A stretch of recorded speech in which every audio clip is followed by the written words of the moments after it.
अल्हम्दुलिल्लाह रब्बिल आलमीन वस्सलातु अला अंबिया'i वल मुरसलीन व अला आलिहि व अस्हाबिहि अजमईन। अम्मा बादु फ़क़द क़ाल अल्लाहु तबारक व तआला फ़िल क़ुरआनिल मजीद वल फ़ुरक़ानिल हमीद। अऊज़ु बिल्लाहि मिनश शैतानिर रजीम। बिस्मिल्लाहिर रहमानिर रहीम। वमा अर्सलनाका इल्ला रहमतल लिल आलमीन। सदक़ल्लाहुल अज़ीम। रुविया अन अबी ज़र्र रज़ियल्लाहु अन्हु क़ाल क़ाल रसूलुल्लाहि सल्लल्लाहु अलैहि वसल्लम इख़्वानुकुम जअलहुमुल्लाहु तहता ऐदीकुम फमन जअलल्लाहु अख़ाहु तहता यदैहि फ़लयुत्इमहु मिम्मा यअकुलु वयल्बिसु मिम्मा यल्बस वला युकल्लिफु मिनल अमलि मिम्मा यग़लिबुहु वइन कल्लफहु फ़लयुइनहु अलैहि औ कमा क़ाल अलैहि सलातु वस्सलाम। मुअज़्ज़ज़ सामीन किराम, अब हज़रात की खिदमत में जो आयत करीमा पेश की गई, वमा अर्सलनाका इल्ला रहमतल लिल आलमीन, इस आयत का मफ़हूम और खुलासा ये है कि अल्लाह तबारक व तआला ने नबी करीम सल्लल्लाहु अलैहि वसल्लम को तमाम जहां के लिए रहमत बनाकर दुनिया में भेजा है। हमारी और आपकी ये बहुत बड़ी सआदतमंदी है, खुशकिस्मती है कि हमें और आपको नबी करीम सल्लल्लाहु अलैहि वसल्लम की उम्मत में अल्लाह तबारक व तआला ने पैदा फरमाया, ईमान वाला बनाया, मुसलमान बनाया, मज़हब इस्लाम जैसी दौलत हमें और आपको नसीब फरमाए। हजरत यूसुफ अलैहिस्सलाम जो कि करीम इब्ने करीम इब्ने करीम इब्ने करीम हैं, यानी उनके वालिद भी नबी, दादा भी नबी, उनके अब्बा भी नबी, वो अल्लाह तबारक व तआला से दुआ ये फरमा रहे हैं, रब्बि क़द आतैतनी मिनल मुल्कि व अल्लमतनी मिन तअवीलिल अहादीस। ए मेरे रब, तूने मुझे ख्वाब की ताबीरात का इल्म दिया और मुझे हुकूमत और बादशाहत दी। फातिरस समावाति वल अर्द, ए आसमान और जमीन को पैदा करने वाले, अंत वलिय्यी फिद दुनिया वल आखिरह, कि तू ही दुनिया और आखिरत में मेरे कामों को बनाने वाला है। उसके बाद जो दुआ मांग रहे हैं वो नबी दुआ मांग रहे हैं जिनके बाप भी नबी हैं, दादा भी नबी हैं, उनके परदादा भी नबी हैं, वो अल्लाह पाक से ये दुआ कर रहे हैं, तवफ़्फ़नी मुस्लिमन व अल्हिक़नी बिस्सालिहीन, कि तू मुझे मुसलमान होने की हालत में मौत अता फरमा। इस्लाम ये इतनी बड़ी दौलत है, अल्लाह तबारक व तआला हमें इसकी कदर करने की तौफीक अता फरमाए। हमने और आपने मज़हब इस्लाम को समझा ही नहीं। इस्लाम किसे कहते हैं? हमने और आपने मज़हब इस्लाम को सिर्फ और सिर्फ नमाज, रोजा, हज और इन इबादत के अंदर मुक़य्यद कर दिया है। हकीकत में मज़हब इस्लाम सिर्फ नमाज, रोजा और हज का नाम नहीं है। मज़हब इस्लाम ये तो मामलात और माशरत का भी नाम है।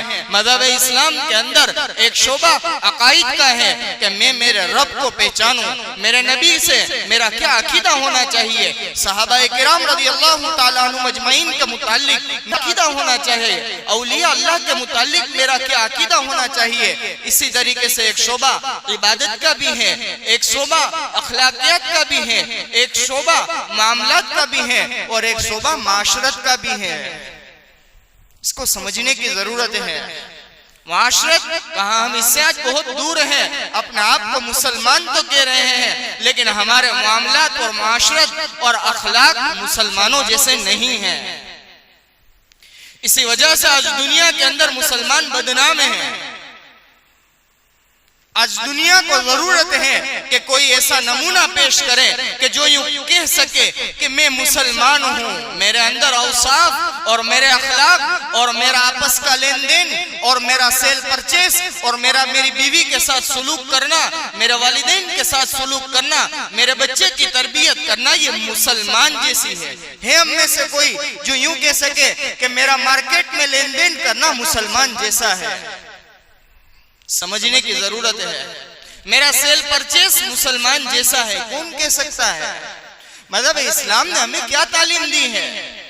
मैं आपको सिर्फ मजहब इस्लाम की एक तालीम आपके सामने पेश करने के लिए हाजिर हूँ। सिर्फ एक चीज आपको बतलानी है आज के इस मजलिस के अंदर। मजहब इस्लाम ने मजदूरों के हुकूक क्या बतलाए हैं? मजदूर के साथ मेरा और आपका मामला कैसा होना चाहिए, ये मैं आज आपको बतलाने के लिए आया हूं। इसके मुतालिक हमारा मजहब तो ये मजहब है कि जिसने हमें हर शोबे की रहनुमाई की है कि अगर तुम किसी नौकर के सेठ हो, अगर तुम्हारी मातहती के अंदर कोई काम करने के लिए आता है तो तुम्हें उसके साथ कैसा बर्ताव करना है। अगर तुम्हारे घर पर, तुम्हारे कारखाने में, तुम्हारी दुकान में अगर कोई मजदूर तुम्हारे पास काम करता है तो उसके साथ तुम्हारा बर्ताव कैसा हो। मैं आपको नबी की तालीम सुना रहा हूं। हजरत अबू ज़र ग़िफ़ारी रज़ी अल्लाह ताला अन्हु फरमाते हैं, नबी करीम सल्लल्लाहु अलैहि वसल्लम ने इरशाद फरमाया, इख़वानुकुम जअलहुमुल्लाहु तहता ऐदीकुम, कि जो तुम्हारे मातहत हैं, तुम्हारे नीचे काम कर रहे हैं, जो तुम्हारे मजदूर हैं, इख़वानुकुम, तुम्हारे भाई है भाई। अल्लाह के नबी सल्लल्लाहु अलैहि वसल्लम के अंदर सेठ और नौकर के फर्क को खत्म कर दिया। अहुम यक़सिमून रहमत रब्बिक नहनु क़समना बैनहुम मईशतहुम फिल हयातिद दुनिया व रफ़अना बअदहुम फ़ौक़ बअदिन सुख़रिया। कि अल्लाह तबारक व तआला फरमाते हैं कि क्या उन्होंने अल्लाह तबारक व तआला की रहमत को तकसीम कर लिया है?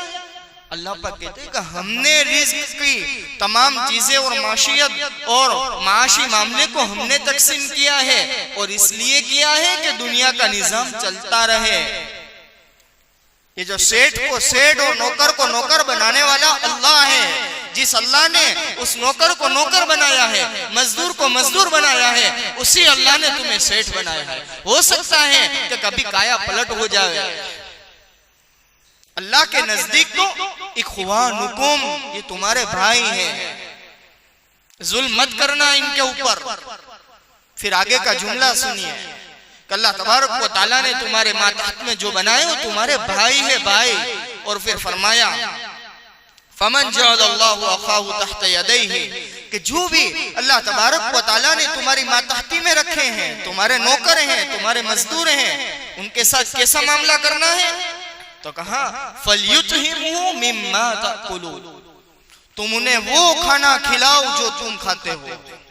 पहला हक बयान किया कि जो तुम्हारी मातहती में है, तुम्हारे यहाँ काम कर रहा है, तुम्हारा मजदूर है, तुम्हारा ममलूक है, उसे वो खाना खिलाओ कि जो तुम खाना खाते हो।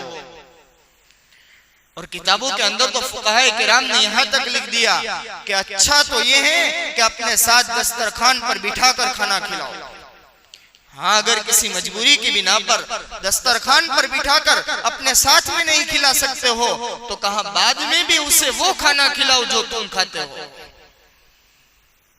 बड़ी अदब के साथ मैं मस्तूरात से भी अर्ज करूंगा कि अपने यहाँ काम करने आने वालियों को वो खाना खिलाने का हुक्म दिया गया है जो हम खाते हैं, वो नहीं कि जो दो दिन तक फ्रीज की जीनत बन गया हो और हमारे काम का ना हो वो उसे दिया जाए। ये मजहब इस्लाम की तालीम नहीं है। मजहब इस्लाम की तालीम तो ये है जो हम खाएं वो खिलाए। तो पहली बात तो ये बतलाई कि ये तुम्हारे भाई है, फर्क मत करना। फिर ये बतलाया जो तुम खा रहे हो वो खिलाना। आगे फरमाया वलयुलबिसु मिम्मा तलबसु, कि जो तुम पहनते हो वो पहनाओ। अगर बखीली की वजह से और जूद की वजह से अगर तुम अच्छे कपड़े नहीं पहनते हो तो तुम्हारे लिए जायज नहीं है कि तुम्हारे काम करने वालों को तुम गंदे और घटिया किस्म के कपड़े पहनाओ। नहीं, तुम पहनते हो ऐसे कपड़े उसे पहनाओ। आगे का हक सुनिए, मिनल अमल मा यगलिबु, कि कोई ऐसा काम उसको सुपुर्द मत करो कि जो उसकी सतह से बाहर हो। ये मज़हब इस्लाम की तालीम है। कौन से कल्चर में और कौन से मजहब में आप ऐसी तालीम पाएंगे? नबी करीम सल्लल्लाहु अलैहि वसल्लम के एहसानात हैं कि नबी करीम सल्लल्लाहु अलैहि वसल्लम ने हमें ये तालीम दी कि अपने मातहत और अपने यहाँ काम करने वालों के पास ऐसा काम मत करवाओ कि जो उसकी सतह से ऊपर का हो, कि जो काम वो न कर पाता हो। और अगर आप ऐसा काम मजबूरन करवा रहे हैं फल्युइनहु अलैहि, तो तुम उसके साथ मदद करो, उस काम के अंदर शरीक हो जाओ, उसे अकेला मत छोड़ो ऐसे काम के लिए। ये मज़हब इस्लाम की तालीम है। आज हम और आप, हमारा और आपका इस हदीस से मुवाजना करें कि क्या हम इस हदीस पर अमल कर रहे हैं? हमारा और आपका मामला क्या है? कुरान करीम ने बयान किया है, हमारा और आपका मामला भी बयान किया है। वैलुल लिल मुतफ्फिफीन अल्लज़ीना इज़ा तालू अलन नास यस्तौफून व इज़ा कालूहुम औ वज़नूहुम युखसिरून। बड़ी खराबी है उन लोगों के लिए जो नाप तोल में कमी करते हैं। इज़ा तालू अलन नास यस्तौफून, कि जब लोगों के पास से लेते हैं तो पूरा पूरा वसूल करते हैं, और जब लोगों को देने की बारी आती है वइज़ा कालूहुम औ वज़नूहुम, झोंक कर या नाप कर देने की बारी आती है तो घटा कर देते हैं। हमारा और आपका मामला यह है। किसी को काम पर रखा तो मेरी और आपकी ज़हनियत ये बनेगी कि हम उससे पूरा पूरा चूस ले। एक दिन वो मेरी मजदूरी पर आ रहा है, मेरी और आपकी ज़हनियत ये उसको पूरा पूरा। मज़हब इस्लाम की तालीम ये नहीं है। मज़हब इस्लाम की तालीम को समझें कि हमारे मज़हब ने हमारे नौकर के साथ मुझे कैसा मामला करने का हुक्म दिया है। कहा सबसे पहली बात तो ये बतलाई गई कि नबी करीम सल्लल्लाहु अलैहि वसल्लम ने ऐसी उजरत से रोका कि जिस उजरत से पहले, जिस काम करने से पहले, जिस मजदूरी से पहले उजरत को तय न किया गया हो और काम को तय न किया गया हो। ये बात बतलाई गई कि पहले काम भी तय किया जाए और उस काम पर मिलने वाली उजरत भी तय की जाए। ये हक है मजदूरों का, ये हक है कि तय किया जाए कि आपका काम ये रहेगा और आपके काम पर आपकी उजरत ये रहेगी। अगर ये नहीं कर रहे, हम और आप शरीयत के खिलाफ काम कर रहे हैं। और हमारी शरीयत के अंदर दीन को घटिया नहीं समझा गया। ऐसा पेशा कि जो जायज हो, हलाल कमाई का, उसे घटिया ना समझा जाए। अल्लाह तबारक व तआला ने अंबिया किराम अलैहिस्सलातु वस्सलाम से बकरियों को चरवाया है। नबी करीम सल्लल्लाहु अलैहि वसल्लम का खुद इरशाद बुखारी शरीफ में मौजूद है कि मैंने चंद की रात पर बकरियों को चरवाया है। हजरत मूसा अलैहिस्सलाम का वाकया कुरान करीम में मौजूद है। हजरत शुएब अलैहिस्सलाम के यहाँ 8 या 10 साल तक आपने खिदमत की और बकरियों को चरवाया। अंबिया किराम अलैहिस्सलातु वस्सलाम के अंदर हर शोबे में काम करने वाले और हर तरह का काम करने वाले नबी के वाकयात हमारे पास मौजूद हैं। हजरत इदरीस अलैहिस्सलाम ये दर्जी थे। हजरत नूह अलैहिस्सलाम ये बढ़ई थे। हजरत अबू बकर सिद्दीक रज़ी अल्लाह तआला अन्हु के मुतालिक लिखा है कि जब खिलाफत आपको सुपुर्द कर दी गई, खलीफा बन गए, कपड़े लेकर निकल रहे हैं बेचने के लिए। हजरत उमर मिले, अबू बकर ये क्या कर रहे हो? कपड़े बेचने के लिए जा रहा हूँ, घर भी तो चलाना है। कहा अगर आप कपड़े बेचेंगे तो हुकूमत कौन संभालेगा? हजरत इमाम अबू हनीफा रहमतुल्लाह अलैह कपड़े का कारोबार था। तो मालूम हुआ कोई भी पेशा ये उसको हकारत की नजर से न देखा जाए। दूसरी एक बात, नबी करीम सल्लल्लाहु अलैहि वसल्लम की तालीम से हमें और आपको जो मिलती है वो ये है कि जिस मजदूर के पास हम और आप काम करवा रहे हैं, नबी करीम सल्लल्लाहु अलैहि वसल्लम की तालीम ये है उसके साथ अच्छा सलूक किया जाए, उसके साथ अच्छा बर्ताव किया जाए। और हदीस पाक में आता है अक्रिमुहुम करामत औलादिकुम, कि तुम उनके साथ ऐसी इज्जत का मामला करो जैसी तुम अपनी औलाद के साथ इज्जत का मामला करते हो। ये हुजूर की तालीम है। एक सहाबी ने पूछा कि हुजूर अगर कोई मजदूर गलती कर दे तो क्या करे, कितनी मर्तबा माफ करूं मैं? नबी करीम सल्लल्लाहु अलैहि वसल्लम ने इरशाद फरमाया अगर वो 70 मर्तबा गलती करे, 70 टाइम, अगर 70 मर्तबा गलती करे तो 70 मर्तबा तुझे उसे माफ करना है। ये हमारी शरीयत की तालीम है। आतुल अजीर क़ब्ल अन यजीर फ़अरक़ुहु, कि एक मजदूर को, अपने यहाँ काम करने आने वाले को, उसके पसीने के सूखने से पहले उसकी उजरत दे दी जाए। हम और आप उसको बड़ी अक्लमंदी समझते हैं कि किसी को 600 पर काम पर बुलाया, 400 दिए, 200 बाकी रख कर ये कहा कि अगर मैं दे दूंगा तो कल नहीं आएगा। हम और आप उसका हक मार रहे हैं, हक मार रहे हैं। अपने आप को बड़ी अक्लमंदी से काम लेने वाला समझ रहे हैं, लेकिन हम उसका हक मार रहे हैं। टाल मटोल अगर हम कर रहे हैं, 100 ले लेना, हम उसके हक की हक तलफी कर रहे हैं। आगे मैं वईद सुनाऊंगा कि नबी करीम सल्लल्लाहु अलैहि वसल्लम ने कितनी सख्त वईद बतलाई है। तो उसके साथ हुस्ने सुलूक कैसा हो, कहा अपने यहाँ काम करने आने वाले के साथ हुस्ने सुलूक, अक्रिमुहुम करामत औलादिकुम, कि जैसे तुम तुम्हारी औलाद के साथ अच्छा सलूक करते हो और इज्जत का मामला करते हो, ऐसा मामला अपने यहाँ काम करने आने वाले के साथ किया जाए। ये नबी करीम सल्लल्लाहु अलैहि वसल्लम की तालीम है। एक सहाबी फरमाते हैं कि मदीने की बाजार के अंदर एक मर्तबा मदीने के अंदर अपनी एक बांदी थी कि जिसको बकरियां चराने के लिए भेजी गई थी। वो आई, एक बकरी कम थी, भेड़िया उठा गया था, तो एक सहाबी ने उसे तमाचा रसीद कर दिया। नबी करीम सल्लल्लाहु अलैहि वसल्लम ने पीछे से आवाज दी, अपने से कमजोर पर अगर तुम ताकत बतला रहे हो, याद रखना तुमसे ताकतवर ऊपर से तुमको देख रहा है। हिल गए, क्या बात है, कौन बोल रहा है? पीछे देखा, नबी करीम सल्लल्लाहु अलैहि वसल्लम की आवाज थी। कहा कि आज तूने, अगरचे वो कसूरवार है, लेकिन तूने जो उसको तमाचा मारा है, ये तूने उसके ऊपर जुल्म किया है। क्या ही अच्छा होता कि तू उसकी इस कमी को माफ कर देता। अल्लाह ताला भी जब तेरे नामा अमाल में कोई कमी पेश आएगी तो तुझे माफ कर देंगे। वो हिल गए। कहा नबी करीम सल्लल्लाहु अलैहि वसल्लम, अब गवाह रहना, आज मैं इस बांदी को आजाद करता हूं। ये थे कि इनके दिलों पर हुजूर की बात का यह असर होता था। हमारे और आपके दिलों पर असर नहीं हो रहा है, और उसकी वजह यह है कि हम और आप कभी इस नीयत से सुनते ही नहीं है कि बात मेरे लिए की जा रही है।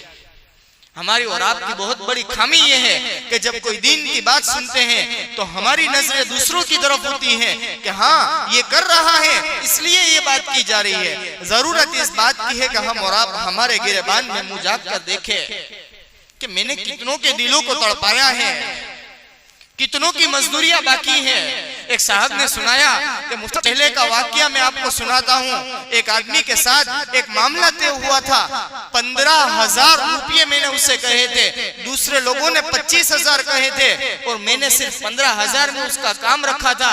और जब मामला खत्म हो गया मैंने उसका काम कर दिया। उसने मुझे गूगल पे के अंदर 1,500 रुपये भेजकर मैसेज किया कि हमारा काम इतने में ही तय हुआ था।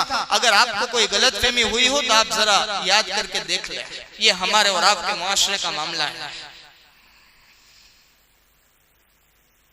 उसके सामने मज़हब इस्लाम की तालीम क्या है। नबी करीम सल्लल्लाहु अलैहि वसल्लम के जमाने का एक वाकया मैं आपको अर्ज करता हूँ। एक सहाबी हुजूर अकरम सल्लल्लाहु अलैहि वसल्लम के पास आए, कहा नबी जी कोई मदद कर दीजिए। कहा तेरे पास कोई चीज मौजूद है? कहा कि एक चादर है और एक प्याला है, लेके आओ। जब आए नबी करीम सल्लल्लाहु अलैहि वसल्लम ने उसकी नीलामी की, हराजी की। है कोई लेने वाला? एक ने कहा 10 दिरहम, ने कहा, दूसरे ने कहा 20 में, उसको बेच दिया। हुजूर अकरम सल्लल्लाहु अलैहि वसल्लम ने उसके हाथ में भीख के तौर पर नहीं दिए, बल्कि ये कहा कि जाओ एक लकड़ा खरीद कर लाओ और एक कुल्हाड़ा खरीद कर लाओ। कुल्हाड़े के अंदर कुल्हाड़ा लकड़े में डालकर उसके हाथ में थमाया कि जाओ जंगल से दरख्त को काटो और लकड़े का बिजनेस करो, और 15 दिन तक मेरे पास मत आना, 15 दिन के बाद आना। फिर जब आए 15 दिन के बाद हुजूर ने कहा क्या हुआ? कहा कि इतने इतने दिरहम कमाए, इतनों से घर वालों की जरूरतों को पूरा किया, इतनों से गल्ला खरीदा, इतने अभी भी बाकी है। हुजूर ने फरमाया कि भीख मांगने से ज्यादा बेहतर है। अब हम और आप, हमारी और आपकी ज़हनियत देखिए, हम और आप इन भीख मांगने वालों को 5-10 रुपये, 20-25 रुपये देकर हम ये समझते हैं कि हमने जन्नत कमा ली, और हमारे घर पर कोई मजदूर बोरी उठाकर आता है, मसलन अभी गेहूं की सीजन चल रही है, गेहूं की बोरी उठाकर आता है, 300 रुपये तय किए हैं। कभी हमारी और आपके दिल के अंदर ये ख्याल नहीं आता, इतनी धूप के अंदर ये आदमी आया है, उसका पसीना बह रहा है, चाहता तो वो हराम कमा सकता था, लेकिन हलाल तरीके से रोजी कमा रहा है। कभी हमने और आपने 50-60 रुपये ज्यादा दिए? हम उसकी मेहनत मजदूरी करने वालों की मजदूरी को कम करते हैं और इन पेशावरों की जोली को भरते हैं। इस बात की तरफ हमारी मेंटालिटी को सुधारने की जरूरत है कि चंद नौजवान जमा होकर कोई ये काम करता कि हमारे मोहल्ले के अंदर एक मजदूर है, उसकी लारी टूट गई है, क्या ही अच्छा हो कि चंद नौजवान 100-500-1000 रुपये जमा करके उसकी लारी का इंतजाम कर दे कि वो हलाल रिज्क को कमा सके। ये सब हमारी कोताहियों की तरफ मैं आपको निशानदेही कर रहा हूं। उसके बाद बहुत ही ज्यादा जो हमारी और आपके अंदर कोताही है वो ये है कि काम करा लेने के बाद उसे दिया जाता, उसकी उजरत नहीं दी जाती। मैं आपको नबी करीम सल्लल्लाहु अलैहि वसल्लम का एक इरशाद सुनाता हूं। नबी करीम सल्लल्लाहु अलैहि वसल्लम ने इरशाद फरमाया कि 3 शख्स ऐसे हैं कि कयामत के दिन उनका फरीक मुखालिफ मैं हूंगा। 3 शख्स ऐसे हैं कि कयामत के दिन इनका फरीक मुखालिफ, उनके सामने झगड़ा करने वाला। नबी करीम सल्लल्लाहु अलैहि वसल्लम ने इरशाद फरमाया, अल्लाह पाक ये फरमाते हैं कि उसका फरीक मुखालिफ मैं रहूंगा। हदीस कुदसी है। कहा एक तो वो कि जो अल्लाह के नाम पर वादे करे और वादे को तोड़ दे, दूसरा वो जो किसी आजाद को पकड़ ले और उसे बेचकर उसकी कीमत को वसूल कर ले, और तीसरा वो कि जो किसी के पास काम करवा ले और काम करवाने के बाद उसकी मजदूरी न दे, उसकी मजदूरी न दे। फुक़हाए किराम ने लिखा है कि इस मजदूरी न देने के अंदर वो लोग भी शामिल हैं कि जो काम करवाने के बाद मजदूरी में टाल मटोल करते हैं, 4-5 दिन के बाद देते हैं, या ये कि जितनी देनी चाहिए इतनी नहीं देते हैं।